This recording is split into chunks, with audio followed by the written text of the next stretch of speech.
Related अगला topic है classification of essays. एसे को कितने भागों में विभाजित किया जाता है?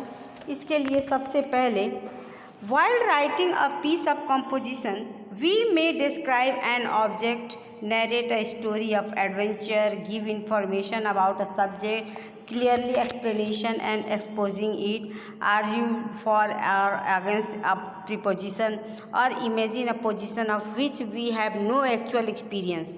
क्योंकि किसी भी चीज़ को लिखने से पहले, किसी भी लॉन्ग स्टोरी या कंपोजिशन को लिखने से पहले हमें उसके ऑब्जेक्ट को जानना होगा, स्टोरी उसके बारे में क्या है, उसके बारे में क्या सूचना दी जा सकती है, और इन सब से रिलेटेड बातों को बताया जाता है। ऐसे में divided into narrative, descriptive, reflective, expository, imaginative and argumentative essays. अब अलग अलग एसेज को अलग अलग टॉपिक में बांटा गया है। सबसे पहला टॉपिक है narrative essays. Narrative essays consist of the narration of some events और सीरीज ऑफ इवेंट्स, यानी कुछ घटनाओं के बारे में या कुछ घटनाओं की क्रम के बारे में, ऐसे कंडीशन को नैरेटिव एसे के अंतर्गत शो किया जाता है।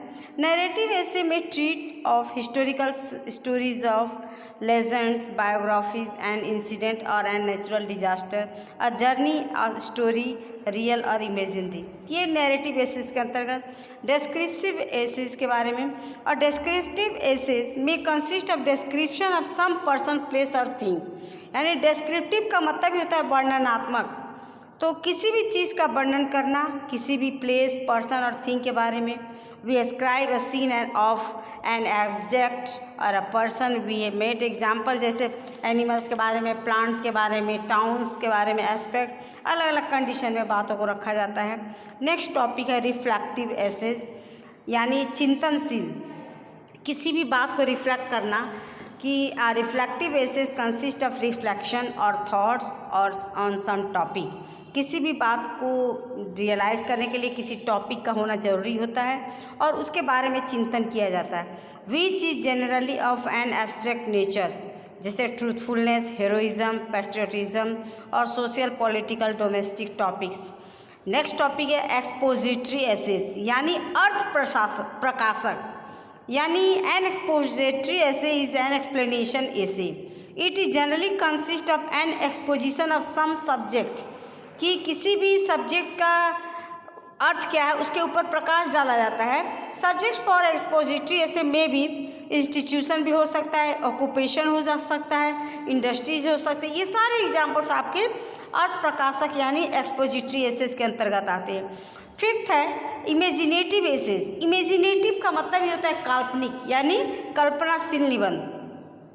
इन an imaginative essays one imagination place a free part such subject as if I were a millionaire, यानी कल्पना करना, कल्पना का भावना इसमें शो करता है। इस तरह के कंडीशन इस तरह के ऐसे में दिखाई देते हैं। एंड लास्ट वन है आर्ग्यूमेंटेटिव एसेज, यानी विवादपूर्ण निबंध। It deals with advantage and disadvantage or against type of question and require that a reasoned choice should be made between them. In this type of composition, you are required to concentrate on one side only, either presenting a case or a particular views of a point of view। यानी argument आप किस topic पे कर रहे हैं, आप अपना part रख सकते हैं, आप अपना पोजीशन रख सकते हैं। इसमें केवल आप वन साइड हो सकते हैं कि अगला कंडीशन, अगले साइड का कंडीशन क्या होगा वो आप पे डिपेंड नहीं करता। तो ये कंप्लीट आपको एसे के बारे में आपको टॉपिक भी भेजा गया। एसे के स्ट्रक्चर कैसे होने चाहिए, क्लासिफिकेशन ऑफ एसे क्या होने चाहिए और एसे लिखने का सही तरीका क्या होना चाहिए, इसके बारे में मैंने आपको एक्सप्लेन किया।